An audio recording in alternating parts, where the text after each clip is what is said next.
Hi everyone, आप सभी का स्वागत है मेरे इस यूट्यूब चैनल में जिसका नाम है ग्रैब द ज्ञान। आज के इस वीडियो में हम लोग पढ़ने वाले हैं क्लास 9th का साइंस की केमिस्ट्री का फर्स्ट चैप्टर जिसका नाम है मैटर इन आवर सराउंडिंग्स। जैसा कि चैप्टर का नाम है मैटर इन आवर सराउंडिंग्स, तो सबसे पहले हमें जानना चाहिए मैटर के बारे में कि मैटर क्या होता है। तो मैं आपको दिखा दूँ, यहाँ पे मैंने एक डेफिनेशन लिखी हुई है। डेफिनेशन के according everything in this universe made up of material known as matter. Matter have volume and mass. तो आपके आसपास जो भी चीज़ें आपको दिखती हैं, आपके आसपास कुछ भी जो है वो सब एक छोटी चीज़ से या किसी भी एक चीज़ से मिलकर बना है और उसे हम मैटर कहते हैं।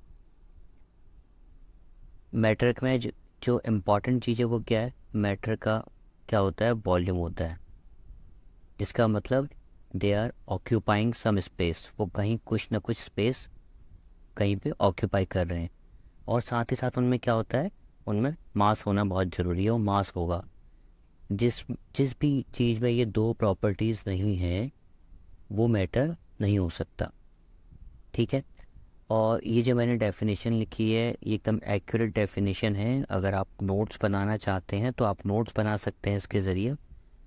और वैसे मैं आपको सजेस्ट करूँगा कि अपने नोट्स खुद बनाएं, खुद से पढ़ें और आप इस वीडियो को कंप्लीट देख लें। उसके बाद जो भी आपको समझ में आया है उसके अकॉर्डिंग आप अपने नोट्स खुद से बना सकते हैं। और जिस किसी को भी नोट्स का आइडिया नहीं है वो अभी फ़िलहाल मेरे वीडियो को फॉलो कर सकता है। जो मैं लिख रहा हूँ वो बहुत एक्यूरेट नोट्स हैं वैसे, तो आप इसको भी फॉलो कर सकते हैं। ठीक है, तो ये मैटर की डेफिनेशन कंप्लीट हुई। मैटर का एग्जांपल अगर मैं आपको बताऊं तो एग्जांपल में आप लिख सकते हैं, कुछ भी लिख लीजिए। आपके आसपास कोई चेयर है, वो जिससे मिलके बनी वो एक मैटर है। और पेन हम यूज़ करते हैं वो मैटर है। नोटबुक हमारी ये एक मैटर है। ऐसे बहुत सब कुछ हो सकता है। ठीक है, ठीक है, तो ये मैटर के बारे में हमने जाना। इसके बाद हम आगे बढ़ते हैं। तो हमारी एनसीईआरटी की बुक जो है उसमें एक पहली एक्टिविटी है, एक्टिविटी 1.1।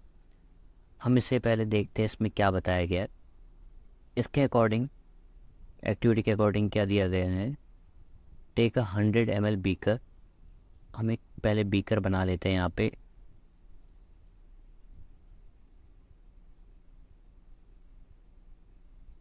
ठीक है, ये एक 100 ml बीकर बनाया। Fill half the beaker with water and mark the level of water. तो हम इस बीकर को हाफ फिल कर देते हैं। ये हाफ से थोड़ा ज़्यादा फिल कर रखा है मैंने, बट कोई बात नहीं, यू गेट द आइडिया। तो ये मैंने इसको हाफ फिल किया और डिज़ोल्व सम सॉल्ट। हमें इसमें क्या करना है, कुछ सॉल्ट या फिर शुगर। ठीक है, अभी हम सॉल्ट ले लेते हैं। हम दिखाते हैं कि ये जो हमारा बीकर है इसमें ये पानी भरा हुआ है। ठीक है, ये ब्लू कलर का पानी दिखा देते हैं और इसमें हम रेड कलर से दिखाएंगे, ये सॉल्ट के पार्टिकल्स हैं। ठीक, तो आपने किया होगा कि आप जब भी घर में आपने लेमनेड बनाया होगा, नींबू पानी जिसे बोलते हैं, या फिर चीनी कभी पानी में घोली होगी, तो आप देखते हो कि चीनी या नमक को पानी में घोलने के बाद आपको कुछ टाइम से अच्छे से घोलने के बाद वो दिखाई नहीं देता। तो उसी एक्टिविटी को यहाँ पे परफॉर्म करने को बोला गया है। तो आपने नॉर्मल, ये बहुत बेसिक है, आपने पहले भी कभी किया होगा, आप फिर से कर सकते हो घर पे। इसके बाद इसमें क्वेश्चन पूछा गया है, observe any change in water level. क्या वाटर लेवल में यहाँ पर कोई चेंजेस हुए हैं, क्या वाटर लेवल इंक्रीज या फिर डिक्रीज हुआ है? तो उसका आंसर है नहीं, वाटर लेवल में कोई भी चेंजेस नहीं होते हैं। नेक्स्ट है, what do you think has happened to the salt. अच्छा, जो आपने सॉल्ट इसमें मिक्स किया वो कहाँ गया, आपको दिखना बंद हो गया तो वो कहाँ चला गया? तो चलिए थोड़ा सा इसके बारे में डिस्कस कर लेते हैं यहाँ पे। देखिए, ऐसा होता है कि अगर हम मान लेते हैं ये हमारे पानी के पार्टिकल्स हैं, वाटर के। हमारा वाटर भी एक मैटर है और मैटर भी किसी चीज़ से मिलकर बना है, तो ये उसके पार्टिकल है। और ये जो बीच में रेड वाला है सॉल्ट, वो यहाँ वाटर के पार्टिकल्स के बीच में जो स्पेस खाली होता है उसे फिल कर देता है। इस वजह से वो पानी के साथ घुल जाता है और हमें दिखाई देना बंद हो जाता है, हमें वो नहीं दिखाई देता है। ठीक है, तो आपको समझ में आ गया ये क्या एक्टिविटी है। वेयर डज इट डिसअपियर, तो हमें पता लग गया कहाँ डिसअपियर हो गया, with in water particles, with in water particles. तो आपको एक ये एक्टिविटी समझ में आ गई होगी, मैं उम्मीद करता हूँ। Does the level of water change, नहीं, ये हमने अभी बताया था कि वाटर लेवल में कोई चेंज नहीं हो रहा है। तो ये एक्टिविटी 1 परफॉर्म कर दी हमने। इसके बाद देखते हैं, अच्छा इस एक्टिविटी को हम करने का पर्पस क्या था, हमें ये जानना है कि हमारा जो मैटर होता है वो फिज़िकली होता कैसा है। यहाँ पे आप देख रहे हैं मैंने लिखा है फिज़िकल नेचर ऑफ मैटर। तो जो मैटर है उसका फिज़िकल नेचर कैसा होता है वो देखने के लिए हमने ये एक्टिविटी परफॉर्म करी थी। और हमें एक्टिविटी से ये पता लगा कि matter is made up of particles, वो छोटे छोटे पार्टिकल से मिलकर बना होता है। ठीक है, अब चलते हैं आगे एक्टिविटी 1.2 में। यहाँ क्या देखा है इसको देखते हैं।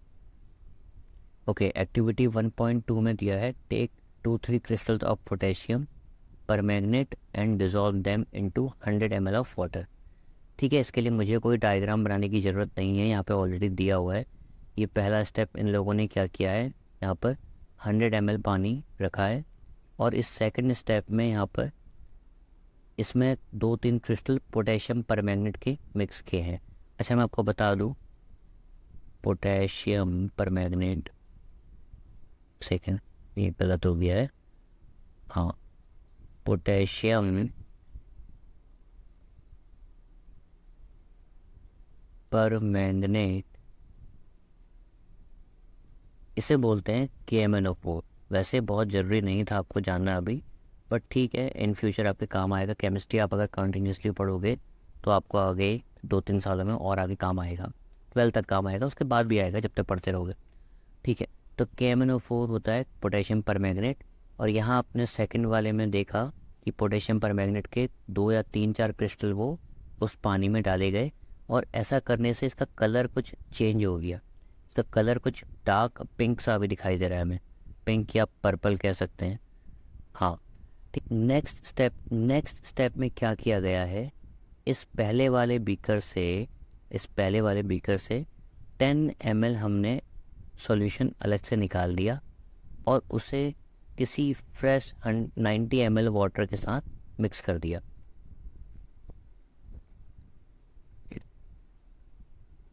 तो आप समझ गए होंगे क्या हुआ यहाँ पर। इस सेकंड वाले में, ये थर्ड वाले में हमने 90 ml पानी लिया साफ और उसमें ये 10 ml जो ये हिस्सा है ये उसमें मिक्स कर दिया। तो ऐसा करने से कुछ पर्पल कलर इस थर्ड वाले बॉक्स में भी आ गया, थर्ड वाले बीकर में भी आ गया और ये थोड़ा फेड है। सेम यही प्रोसेस हमने रिपीट करी, हमने यहाँ से 10 ml निकाला और ये किसी 90 ml क्लियर वाटर में मिक्स कर दिया जिससे कि ये 100 ml बन चुका है। और फिर से यही प्रोसेस रिपीट किया और ऐसा करा 4 या 5 बार। एट दी एंड आप जो फाइनल देख रहे हो, फाइनल बीकर, इसमें जो कलर है वो थोड़ा फेडेड है बट कलर है। ठीक है, इससे क्या पता लगता है कि जो पार्टिकल्स होते हैं वो बहुत छोटे छोटे पार्टिकल्स में, टाइनी पार्टिकल्स में कन्वर्ट हो जाते हैं और कन्वर्ट होते रहते हैं। इसीलिए आप देख रहे हो कि लास्ट तक ये कलर बचा हुआ है जबकि हम सिर्फ 10-10 ml हर बीकर से निकाल रहे थे। इसका एक और एग्जांपल होता है, आप जैसे घरों में आपने देखा होगा, हम एक बाल्टी लेते हैं ना घर में और उसमें क्या वो डिटॉल आपने देखा होगा, लिक्विड डेटॉल जो आता है वो मिक्स कर देते हैं। तो आप कभी चेक करना, आप अपने की एक बाल्टी लेना, उसमें पानी भरना, उसमें एक ढक्कन डेटॉल डाल के उसको अच्छे से घोल देना। उसके बाद आप छोटा सा भी अगर उसमें से एक ढक्कन भी पानी बाहर निकाल के किसी जग में उसे पानी में मिक्स करोगे, उसमें भी आपके डेटॉल की खुशबू आएगी और आप उसको रिपीट करते जाओगे रिपीटेडली तो भी उसकी थोड़ी फ्रेगरेंस डेटॉल की आपके इस पानी में आएगी। इससे ये पता लगता है कि जो वाटर पार्टिकल्स हैं, उसमें जो हमारे मैटर के पार्टिकल्स हैं वो बहुत छोटे छोटे हिस्सों में डिस्ट्रीब्यूट हो चुके हैं। मुझे लगता है आपको समझ में आ गया होगा, अगर नहीं समझ में आया तो मुझे कमेंट करिएगा, मैं आपको उससे आगे बता दूंगा और अच्छा एक्सप्लेन कर सकता हूँ तो करूँगा। ठीक है, तो हम अभी फ़िलहाल आगे बढ़ते हैं। ठीक है, तो मैंने आपको बताया जो ऊपर हमने ये एक्टिविटी करी उससे हमें क्या पता चला, और ये मैंने नीचे बता रखा है। How small are these particles? The particles of matter are very small, they are small beyond our imagination. मतलब वो इतने छोटे हैं कि हम सोच भी नहीं सकते। ओके, तो अब हम चलते हैं आगे नेक्स्ट पेज में। अगला है characteristic of particle of matter, कि मैटर की क्या कैरेक्टरिस्टिक्स होती हैं। मैटर का हम देखो, हमें पता लग गया हमारे आसपास जो भी चीज़ें होती हैं वो मैटर से मिलकर बनी हैं, और मैटर का जो फिज़िकल नेचर है वो कैसा होता है, मैटर होता है पार्टिकल नेचर का। अच्छा, कितने बड़े पार्टिकल होते हैं? वो बहुत छोटे पार्टिकल होते हैं, हमारी इमेजिनेशन से भी ज़्यादा छोटे पार्टिकल। अब हम आते हैं कैरेक्टरिस्टिक्स पे। तो यहाँ पर लिखा है particles of matter have space between them. ये तो हमें पता लग गया हमारी एक्टिविटी 1.1 में, यहाँ हमने देखा था कि ये जो पार्टिकल्स हैं इनके बीच में गैप होता है और उसे दूसरे पार्टिकल्स आके फिल कर सकते हैं। ठीक है, तो उनके बीच स्पेस होता है, ये कोई बहुत नई बात नहीं है, ये हमने एक्टिविटी 1.1 में करके देख लिया है। लेकिन नोट्स के पर्पज़ से आप जो जो मैंने लिखा हुआ है उसे लिख सकते हैं प्रॉपर। एक्टिविटीज़ लिखने की ज़रूरत नहीं है, वो आपको पता होगा, बट जो मैंने लिखा हुआ है वैसे उसे आप एज नोट्स लिख सकते हैं। तो अब चलते हैं एक्टिविटी 1.3 में।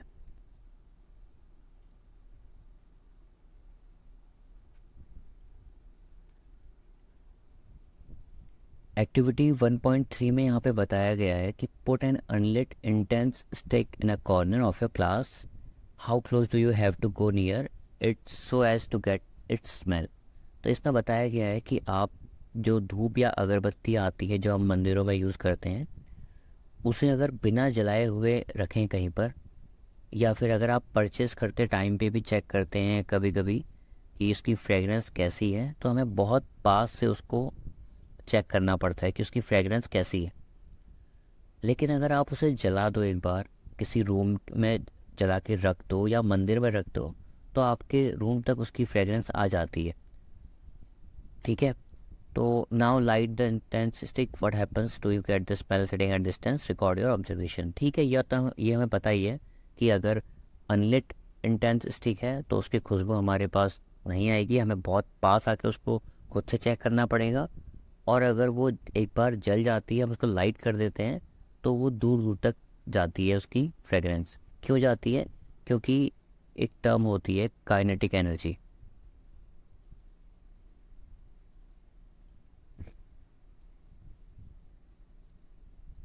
तो जब आप उसको जला देते हो ना, तो हीट की वजह से काइनेटिक एनर्जी में इंक्रीमेंट होता है। हीट के बढ़ाने पर, हीट को आपने इंक्रीज़ किया, इस साथ साथ काइनेटिक एनर्जी में भी क्या होता है, इंक्रीमेंट होता है। और काइनेटिक एनर्जी होती है वो इन छोटे छोटे पार्टिकल्स की मूवमेंट के लिए रिस्पॉन्सिबल होती है। तो इस वजह से वो बहुत दूर दूर तक फ्रेगरेंस जा पाती है। इसको हम बहुत ज़्यादा काइनेटिक एनर्जी का इस चैप्टर में डिटेल में नहीं दे रखा है, बट अभी थोड़ा सा आइडिया देने के लिए मैंने आपको बता दिया। आई होप कि आप समझ गए होगे। चलिए नेक्स्ट एक्टिविटी देखते हैं 1.4। इसमें दिया है take 2 glasses beakers filled with water, put a drop of blue or red ink slowly and carefully along the sides of the first beaker and honey in the same way in the second beaker. Leave them undisturbed in your house or in a corner of the class. Record your observations. What do you observe immediately after adding the ink drop? What do you observe immediately after adding a drop of honey? How many hours or days does it take for the color of ink to spread evenly throughout the water? Okay, तो ये यहाँ पे दो का activity करने को बताया गया है कि एक आप बीकर लीजिए, उसमें पानी भर लीजिए, और उसमें फिर कुछ इंक ड्रॉप आप मिला सकते हैं। इंक ड्रॉप ब्लू या ब्लैक इंक या कैसी भी आप इंक उसमें मिक्स कर सकते हो। और सेम आपने एक दोबारा से बीकर लेना है और उस बीकर में फिर से पानी रखने के बाद उसमें क्या मिलाना है, हनी। ठीक है, तो हनी और यहाँ पर आपने इंक ऐड किया, यहाँ आपने हनी ऐड किया। तो मैं आपको जस्ट ये मेरी इमेज बहुत अच्छी नहीं है वैसे, बट समझाने के लिए बता देता हूँ कि आपको खुद भी पता है इंक कंपैरेटिवली जल्दी मिक्स हो जाएगी वाटर के साथ, और हनी को पानी के साथ मिक्स होने में थोड़ा ज़्यादा टाइम लगेगा। उसका रीज़न क्या है, डेंसिटी या फिर कह सकते हैं विस्कोसिटी। आपको पता है इंक और हनी में हनी ज़्यादा गाढ़ा होता है, गाढ़ा मतलब डेंस होता है। ठीक है, और डेंस होने की वजह से ये बहुत जल्दी पानी में नहीं मिल पाता, टाइम लेता है, मिलता है बट थोड़ा टाइम लेता है। जबकि इंक क्या है, इंक बहुत रेयरर है। ठीक है, मतलब बहुत पतली होती है वो, जल्दी से, सॉरी रेयर की स्पेलिंग गलत है, तो वो जल्दी से घुल जाती है पानी के साथ। तो आप ये ऑब्जर्वेशन के अकॉर्डिंग आपको पता लग जाएगा अगर आप कभी करोगे तो, बट आपको आइडिया देने के लिए बता दे रहा हूँ कि इंक जल्दी घुल जाएगी और हनी को घुलने में टाइम लगेगा। ओके, एक्टिविटी 1.5 में क्या है, drop a crystal of copper sulphate और potassium permanganate into a glass of hot water and another containing cold water. Do not stir the solution. Allow the crystal to settle at the bottom. What do you observe just above the solid crystal? Okay. इसमें आपको बताया गया है कि आपने फिर से एक बीकर लेना है। बीकर तो कॉमन हो गया है सभी एक्टिविटी में।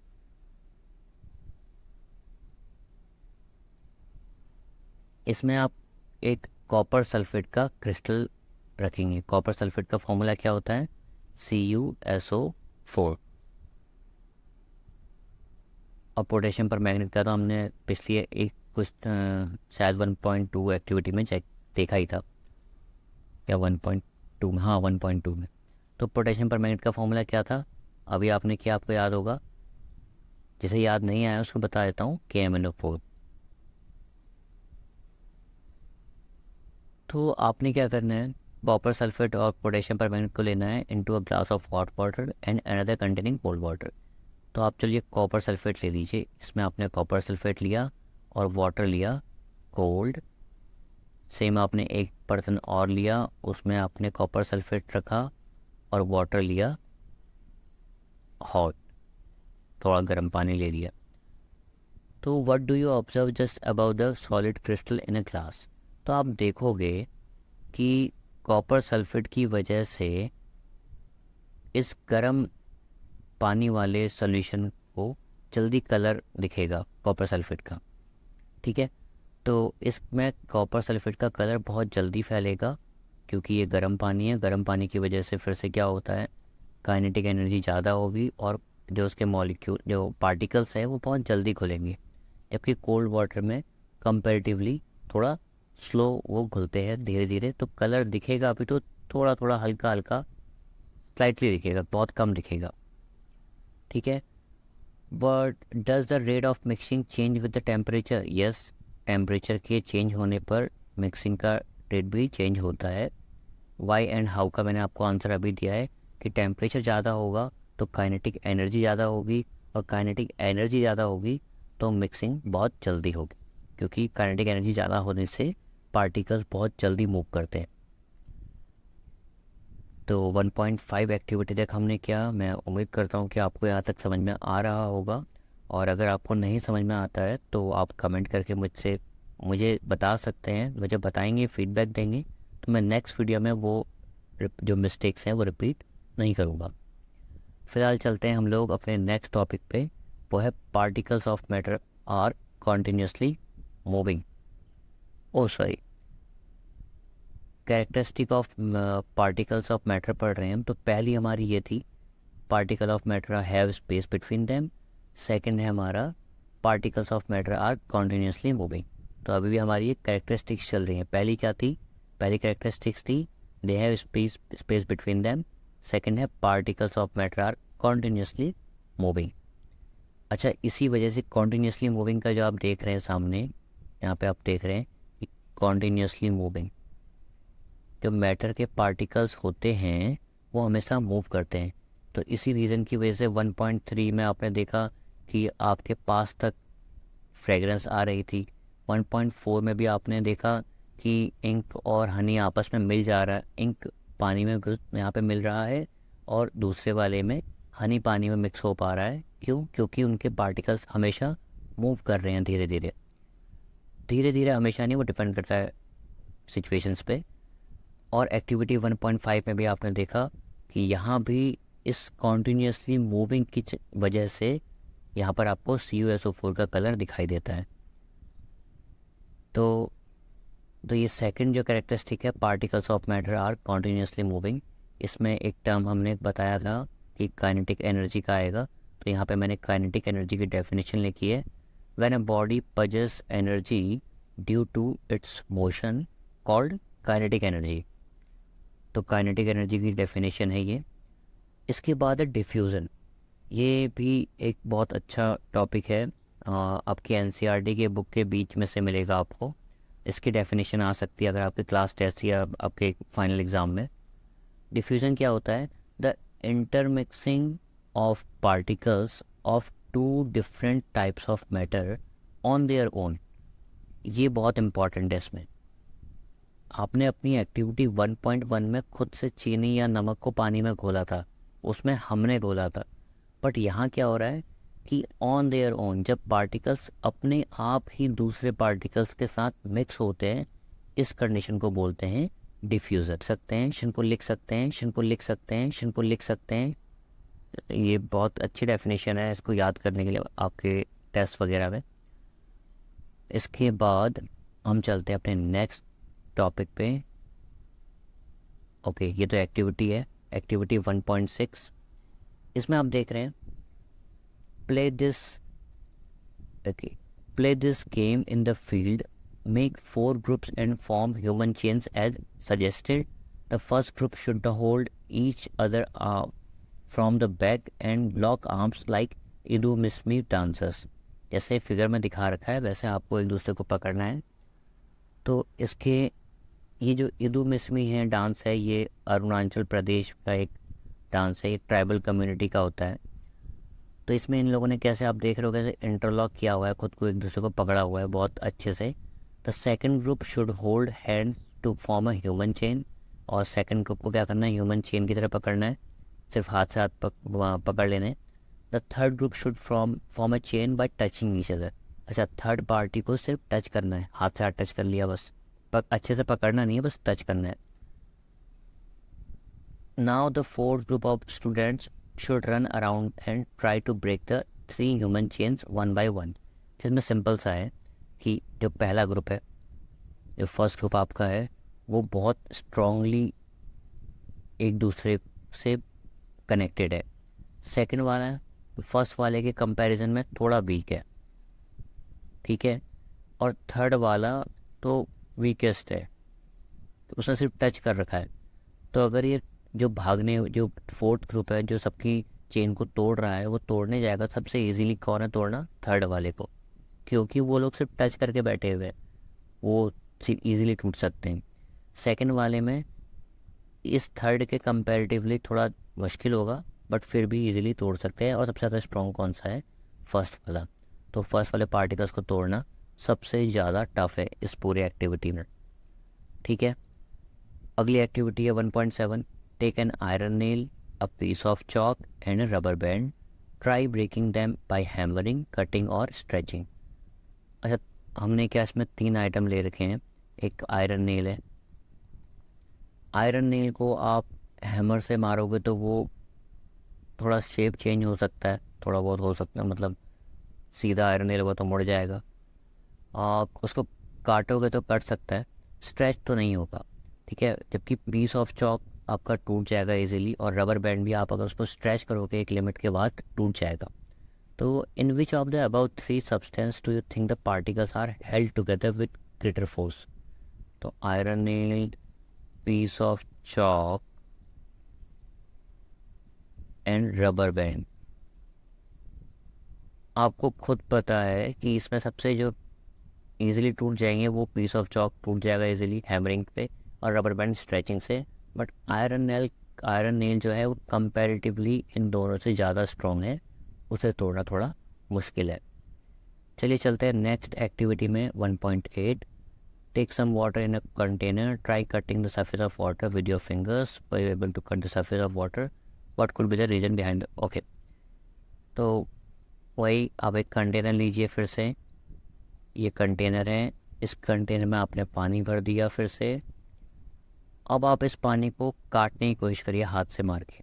तो ऑब्वियसली आप पानी को काट सकते हैं, आप अगर उसमें हाथ मारते हैं तो वो आपके हाथ मारने पर कटता है, भले ही हाथ हटा लेने के बाद वापस से पानी अपनी फिर से पुरानी शेप में आ जाता है।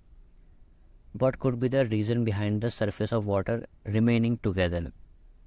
तो वाटर मॉलिक्यूल के साथ में रहने का जो रीज़न है वो है इनके बीच का इंटरमॉलिक्यूलर फोर्स, जो इनको आपस में बांधे रखता है। ठीक है, अभी हम थोड़ी देर में स्टेट्स ऑफ मैटर पढ़ेंगे, तो वहाँ पर ये और अच्छे से डिस्कस किया जाएगा कि इंटरमॉलिक्यूलर फोर्स किसका ज़्यादा है और किसका कम है। फ़िलहाल रीज़न जो इसका है वो यही है कि इंटरमॉलिक्यूलर फोर्स होता है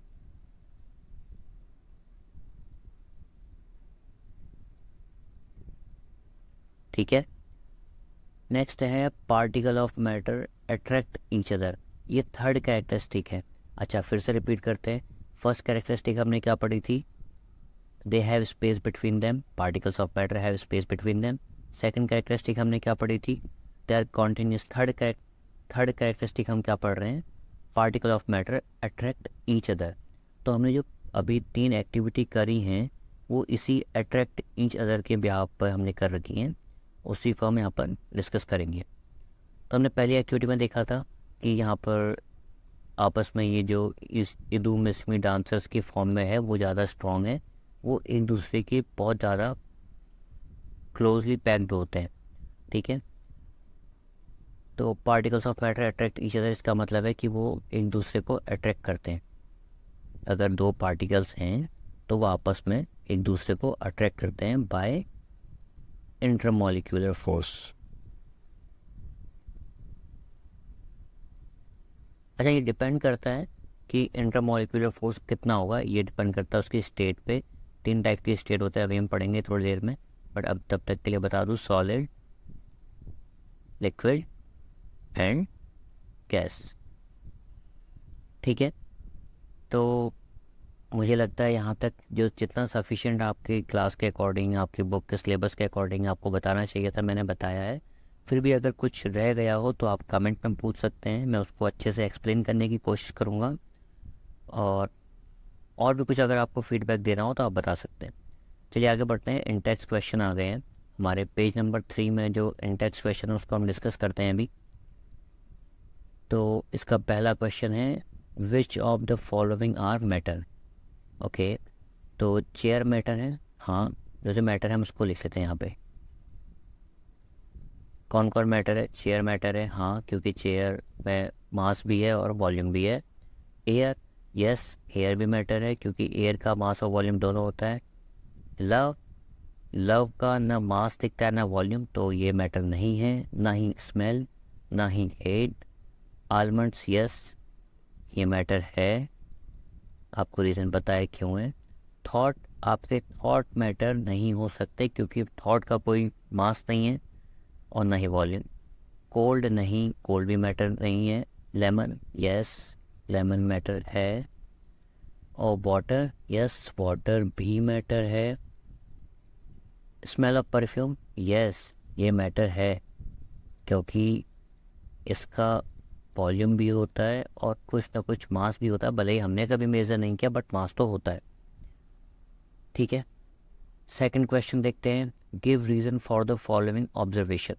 the smell of hot sizzling food reaches you several meters away, but to get the smell from cold food you have to go close. इसका रीज़न हमें पता है कि जब गर्म खाना होता है तो उसकी काइनेटिक एनर्जी हाई होती है। क्यों होती है, ड्यू टू हीट। गर्म खाना है, वो उसमें हीट है, हीट की वजह से काइनेटिक एनर्जी हाई होगी। काइनेटिक एनर्जी हाई होगी तो पार्टिकल्स का जो मूवमेंट होगा वो भी फास्ट होगा, तो वो बहुत दूर तक जा सकते हैं। इसीलिए गर्म खाने की खुशबू हमें दूर तक आ जाती है, जबकि ठंडे के लिए हमें पास पास जाना पड़ता है। ठीक है, ओके। मुझे उम्मीद है तुम समझ के होगे। इसका आंसर मैं लिखवा नहीं रहा हूँ कम्प्लीटली, ये आप खुद से बनाने की कोशिश करना, और बाकी आप लोग कहीं से भी देख सकते हैं। अगर फिर भी आपको प्रॉब्लम होती है आप मुझे बताइएगा, मैं इसके आंसर लिखने की कोशिश करता हूँ। Okay, third, a diver is able to cut through water in a swimming pool, which property of matter does this observation source. ये तो हमें पता है कि कौन सी प्रॉपर्टी है मैटर की। एक डाइवर क्या करता है, स्विमिंग पूल में कूदता है और अपने हाथ से आगे को बढ़ता है, तो पानी को काटता हुआ वो आगे बढ़ता है। तो हमने अभी थोड़ी देर पहले ही देखा है particles of matter attract each other. तो इस प्रॉपर्टी के अकॉर्डिंग हम इसमें आंसर लिख सकते हैं, क्या होगा। A diver is able to cut through water in swimming pool, which property, it shows that particles of matter attract each other. क्योंकि पहले डाइवर का हाथ आता है, वो पानी को काटता है और पानी के मॉलिक्यूल फिर से आपस में आके चिपक जाते हैं, जिससे वो अपनी पुरानी शेप में आ जाते हैं। फोर्थ है, what are the characteristic of the particles of matter. ये तो हमें सोचने की ज़रूरत है ही नहीं, और फटाफट से उसको रिवाइज कर लेते हैं। क्या क्या है। पहला कैरेक्टरिस्टिक क्या है, दे हैव स्पेस बिटवीन देम। इनमें दे कौन है, पार्टिकल्स ऑफ मैटर। और सेकंड क्या है, कॉन्टीन्यूसली मूविंग। और थर्ड क्या है, यस, अट्रैक्ट ईच अदर। ठीक है, तो आई होप आपको ये पूरा अभी तक समझ में आया, और अगर फिर भी आपको कोई प्रॉब्लम हो तो आप बता सकते हैं।